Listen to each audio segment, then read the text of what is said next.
do it. I'm thinking we may do it this fall. I don't know. It'll be a different time, I think. How long has that been? How long has that been? We've had 3. Oh, good. Yeah, we've had 3. And we were at the first one and it rained and it was down. Right, that was outside. It was That's fabulous. when you first moved in, the last one, and you came dressed up in the 40s. So she was adorable. In my uniform. Yeah. Yes, no, that was the Halloween party. Yeah, that's This is- Halloween party. Oh, that's a yeah, Halloween I'm talking party. about the last soiree when she came Soiree. dressed up in the 40s outfit, and yeah, and she had just moved in and she wanted to volunteer. She was absolutely adorable. But You have a photograph of it? yeah, we do. I think it was in one of the Uh-huh. spies. It yeah. was, yes, I was on the front page. I sent it to my parents. Well, here's the building that, the corner of Church and Front Street, all of them designed by Samuel Fuller. And it says, the elegant Jeremiah Fuller Mansion, built in 1792, was located on the corner of Church and Front Streets, but was torn down for a parking lot in 1958, Oops, before can I the see that? ordinance. Originally, it was the site of Adam Vroman's house and where he took the stance against the French and Native Indians in the 1690 massacre. Unfortunately, this is before preservation of the stockade was considered an alternative. And then here's a picture of Church Street, and you can just barely see. Here's the house. That's And the then house there that was was a group of torn hou- down? Yeah, that's the one that was torn. There were Oh. 3 of them torn down. Oh my goodness. In Yeah, it was a 1952. major loss. And so that's a parking lot now, and it wasn't one time. It was a beautiful, beautiful corner with gorgeous homes. They call it a mansion. Well, that's what it looks like. Yeah. Yeah. So here's the Heritage Foundation now, and we had to raise money too because we were trying to give money to people to restore their homes. And so we got the idea that of people who live in the stockade. I think Ann Bradbury was maybe John Zegger. Remember John Zegger was president. His wife still lives at the end of Yeah. Governor's Lane. Yeah. And he was president of the Stockade Association. And on Christmas Day or New Year's Day, he was playing hardball at the Y, and he dropped dead. So I immediately, Greg Sauer and I went to his widow and said we would like to develop a fund for, in his memory, A memorial fund. that would be used to help rebuild the in-need buildings in the stockade. And she loved the idea because John loved the idea and he loved the stockade. And all the So- kids grew up here. So we contributed, we got about $16,000 came in from that. And so your father, we did these more memorial funds and when people died, Ann Bradbury, your father, Emily Phelps, you live in her home. And she was the sister of George Rickey, That's right. the famous international sculptor. Those are Right. the blades out there that move. And when she died, Werner and George Rickey are very close. Mm-hmm. He went over there and said, why don't you give me a sculpture? Give it to the Schenectady Heritage Foundation, and we will sell it and use the money to help to rebuild some buildings in the stockade that your sister loved so and lived all of her life there. And she had 3 sisters and her mother living in the house on the corner of Governor's Lane and Front Street. Remember their names? Anyhow. Names are the first to go, as they say. So he said, okay, I'll tell you what I'm gonna do though. Write this down, right? And so I don't forget. He was getting in his 90s at the time. And tell me about it later on. So Werner did, and he said, well, Werner went over there to pick out something, and he said, I'm not going to let you pick anything out. I'm going to do a new piece in honor of my sister. And it'll be far more valuable than all the other pieces that are made in a series, maybe 6 pieces. It's a unique whatever. piece. It'll be a unique piece, and so it'll be worth more money. Yeah, and he was in his 90s at the time, he forgot from one minute to the next what he said. And he had for his 90th birthday, he gave a little dinner party at his house. His wife had died. And so there were 12 people had been invited from around the world to this little dinner party. We were included. And so when at the end of the dinner party, people got in line, to say thank you and so on. So I got up to him. He says, if I was you, you should send me a letter tomorrow morning, first thing, and put my commitment to you in writing. He wasn't trying to be funny. He was aware of his fragility in memory, and he was very organized. And but he said, I should be disciplined for that.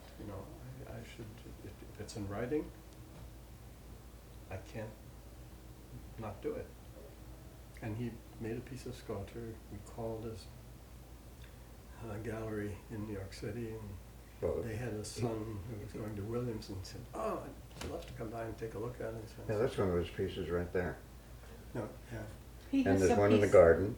Yes, he has some pieces at the airport still, I believe. Yeah. Yes.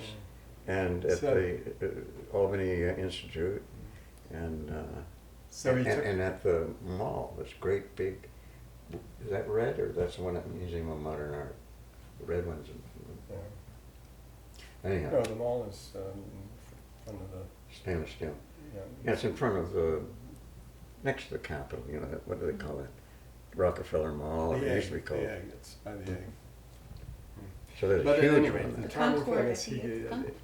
so the guy Concord. came I think so. and they were able to take it apart and put it Concourse. in his wagon. And he said, well, one reason I'm very interested in picking it up right away is that we're going out to an art fair in San Francisco next week, and that'll be great to have. And he said, He says, "And I'm not gonna bring it back." I can almost guarantee you that it's a one-way ride, it won't come back. So when he came back, he sent us a check for $60,000, and there it is. Wow. So, and everybody said, wow, you know how to raise money. Is that really the one who's still in your, still in your house? Pardon me? The woman who was in your house before, didn't you see her or? No, or no, that felt was, her, or that was wasn't her husband. Yeah. So the Heritage Foundation has basically restored the house that Colleen has, and with funds. And there have been other buildings. Robert Woods, his cornice was all ruined, and we rebuilt. We paid for that rebuilding, and there's a list of little $10,000-15,000 repairs that is steep money for people, but if you can. Well, in big projects, we would give them low-interest loans. So we give, not only did we give them, just grants, but also loans. So it's worked out.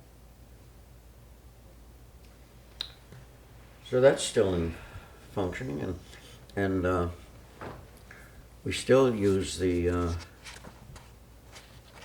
memorial gift. If anybody, Plans to die. if anybody wants to put that in their will. Well, at this point, we acted for a couple hours. is there anything that appears to you, you know, I mean, you asked some Right, good, so good I little was just sort of questions. thinking, is there And, anything else that I mean, the main story was Yeah.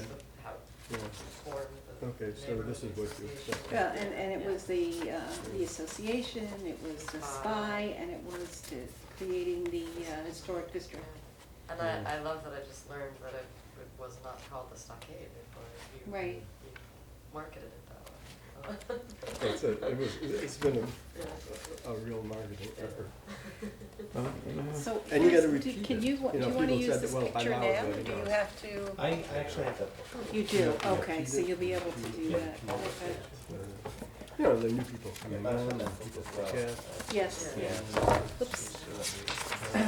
And I'm sorry about our meeting that you didn't get to speak. Oh, that's but okay, It was one of yeah. those Well- long meetings. We weren't expecting the fire chief to talk No, that long. that's okay, I would've Yeah. stayed, I just, Oh. my wife was a little sick, so Oh, she yeah. had to go, so. The fire chief. The yeah. fire Yeah. chief came and he Yeah. came, which we weren't expecting with, Well, just then a have him short, say, short thing. you know, yeah. And then every time a screen came up, he says, well, I'm not gonna read this to you, and he did. Every single screen he read. Yeah, that was, people were starting. Okay, and it was about this event. and so- It was about how to prevent, be prepared for disaster kind of Yeah. thing. Which we just weren't prepared for. Just weren't prepared. We had such a full schedule that finally, when and we had John Coluccio there talking about the speed limit. And so by the time it was ready we hadn't even started the meeting yet. I just went psh, right through it. It's It was okay. about a 15-minute It meeting. was about a 15-minute meeting. It was interesting, Yeah, we were in New York at the time. yeah. Our apartment house had its annual meeting, like once a year, it's a co-op. And that's, Yeah, and it we is were- interesting. yeah. Are there any other stories that you think should be told? Maybe anecdotes, something? I have 8 minutes, Okay. 7 minutes, sorry. I'm left on my storage. You know, the story of the naming of the stockade was published in the Stockade Spy. Okay. And I had a copy of it here and I can't find it now. But I can usually get it out for Well, you. we're trying, one of our events, our bucket list things is to get every spy on our website. It's in process. Yeah.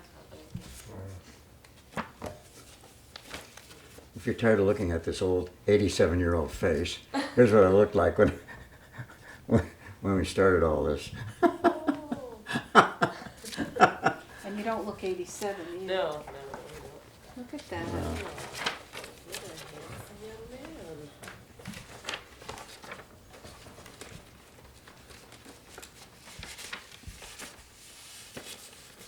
I'll make you a copy of that before you leave.